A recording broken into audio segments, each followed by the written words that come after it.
आज पहिला श्रावणी सोमवार. श्रावण महिना तसा विविध सण व्रत वैकल्य याचा महिना मानला जातो. यंदा महिन्याच्या पहिल्या सोमवारी अद्भुत योगायोग जुळून आलाय, तो नागपंचमीचा.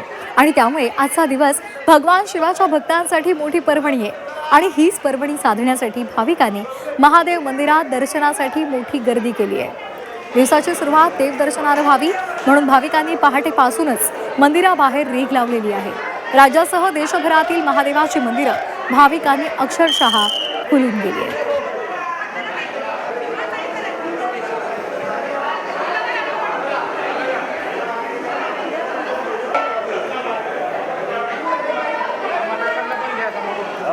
तर विविध महादेव मंदिरामध्ये आपल्याला भाविकांची रेघ पाहायला मिळते. आता आपण पुण्यामध्ये जाणार आहोत. आमचे प्रतिनिधी ओंकारेश्वर मंदिराच्या बाहेर आहेत. निलेश खरमरे आमचे प्रतिनिधी आपल्यासोबत जोडले गेलेले आहेत. निलेश, तुम्ही ओंकारेश्वर मंदिरामध्ये सध्या आहात. काय सध्या तिथलं दृश्य दिसतंय? पहिला श्रावणी सोमवार आहे, त्यानिमित्तानं भक्तिमय वातावरण पाहायला मिळतंय.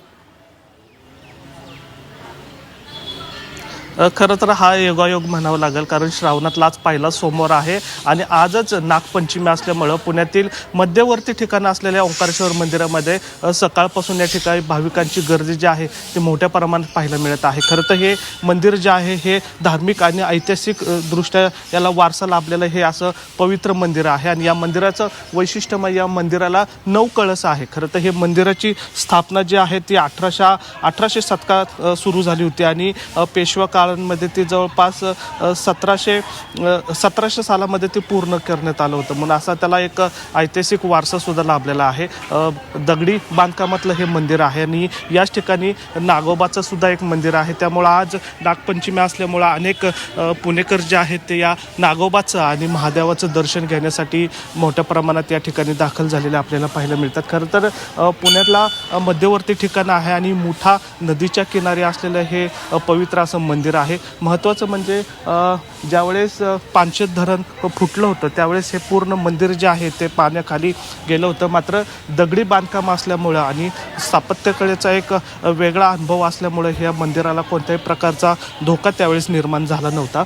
अगदी नदीच्या किनारीच हे मंदिर आपल्याला पाहायला मिळत आहे. आज सकाळपासून या ठिकाणी अनेक पुणेकर जे आहेत ते मोठ्या भक्तिभावाने या ठिकाणी दाखल झालेले आहेत. आज सकाळपासून मंदिरामध्ये अभिषेक आणि वेगवेगळ्या पूजा ज्या आहेत ते सुरू असल्याचं पाहायला मिळतंय. मंदिराचा कळस या ठिकाणी मी तुम्हाला दाखवतो. मंदिराला या 9 कळस आहेत. एरवी आपण बघत असतो मंदिराला एकच कळस असतो, मात्र 9 कळसांचं हे मंदिर या ठिकाणी आपल्याला पाहायला मिळतंय. पेशवेकालीन हे मंदिर आहे आणि अनेक ज्येष्ठ मंडळी असतील किंवा तरुण वर्ग आहे तो या ठिकाणी आता मंदिरामध्ये दाखल झालेला आहे.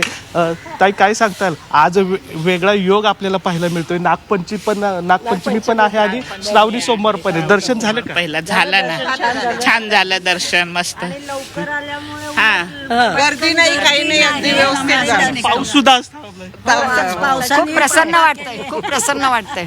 सकाळची वेळ खूप छान. सकाळची वेळ देवाचं आपल्या दर्शन. या मंदिराचं काय वैशिष्ट्य आहे? आपल्याला इतकं एक माहिती तर नाही. जुनं आहे आणि दगडी बांधकाम वगैरे आहे आणि खूप जुनं मंदिर आहे. आणि श्रद्धा लोकांची म्हणजे पहिल्यापासून इथे ओंकारेश्वर म्हणजे अगदी पुण्यातलं प्रसिद्ध आपण या ठिकाणी पाहतोय की अनेक पुणेकर जे आहेत ते या ठिकाणी दर्शनासाठी रांग लावून या ठिकाणी थांबलेले पाहायला मिळतात. आणि महत्त्वाचं म्हणजे आज पावसाची पण उघडीक पाहायला मिळत आहे. त्यामुळे एक वेगळा आनंद जो आहे तो श्रावणातला या ठिकाणी आपल्याला पाहायला मिळतो.